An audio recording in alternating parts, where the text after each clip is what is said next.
Dimanche 23 février 1969, 8 heures du matin, la place de l'Étoile est dégagée pour un étrange défilé.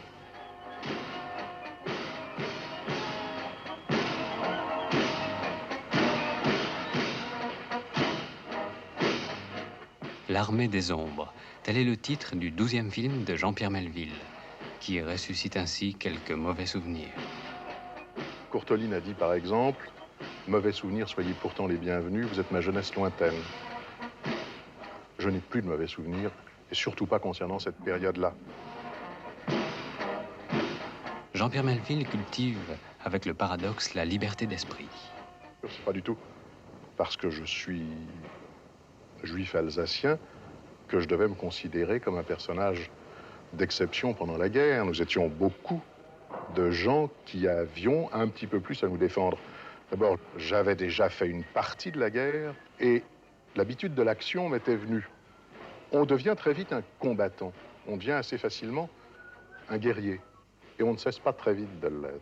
Si j'ai été attiré par certains livres comme Les Enfants Terribles ou comme Léon Morin Prêtre, par exemple, après Le Silence de la mer, c'est parce qu'il se passe quelque chose à l'intérieur des êtres et que ça les fait évoluer.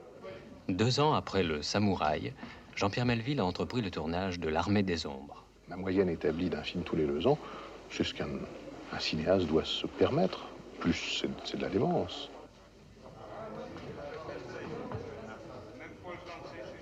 Melville est le plus insaisissable des metteurs en scène français. Je suis caméléon. Quand j'ai affaire à des comédiens qui aiment travailler dans la gaieté ou disons dans un certain climat de sourire ou de plaisanterie, puisque je suis caméléon, je me dois de les accompagner ou même de les précéder. Par contre, quand j'ai affaire à des comédiens qui, eux, ne sont pas du tout dans ce style-là, alors je reste naturel, je reste ce que je suis en vérité, c'est-à-dire un homme qui ne pense pas du tout à sourire. Grand directeur d'acteurs, il a écrit cette règle d'or de la mise en scène. Il faut se composer un rôle, ne jamais jouer le sien, porter un faux nez, ne pas se montrer nu. Non, il n'y a pas de différence entre être devant la caméra et être derrière la caméra. Je suis absolument persuadé que les gens qui ont l'habitude des projecteurs et d'une caméra, même sans projecteur, sont devant ou derrière la caméra comme des poissons dans l'eau. Je ne fais pas de différence.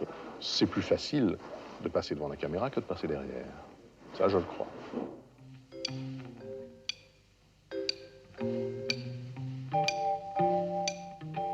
Avec Lino Ventura, Paul Meurice et Jean-Pierre Cassel, Simone Signoret est la vedette de l'Armée des Ombres. Mais en l'occurrence, la vraie vedette ne serait-ce pas plutôt le créateur du film? Oui, il faut reculer pour l'armée à la place. Carrément ici pour venir me lécher ça. Peut-être de l'autre côté. Et pourtant, celui qui a réalisé en dehors de toute école, de toute coterie, quelques-uns des meilleurs films de sa génération n'exprime qu'une opinion désabusée sur son art. Je crois que l'art n'existe que si l'artiste est seul, si le créateur est complètement isolé du reste du monde. Donc le cinéma n'est pas un art.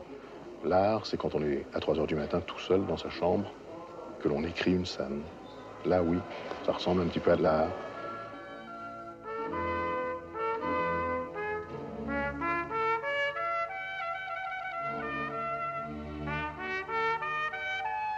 Oui, artiste. Quel autre qualificatif employer pour saluer Melville?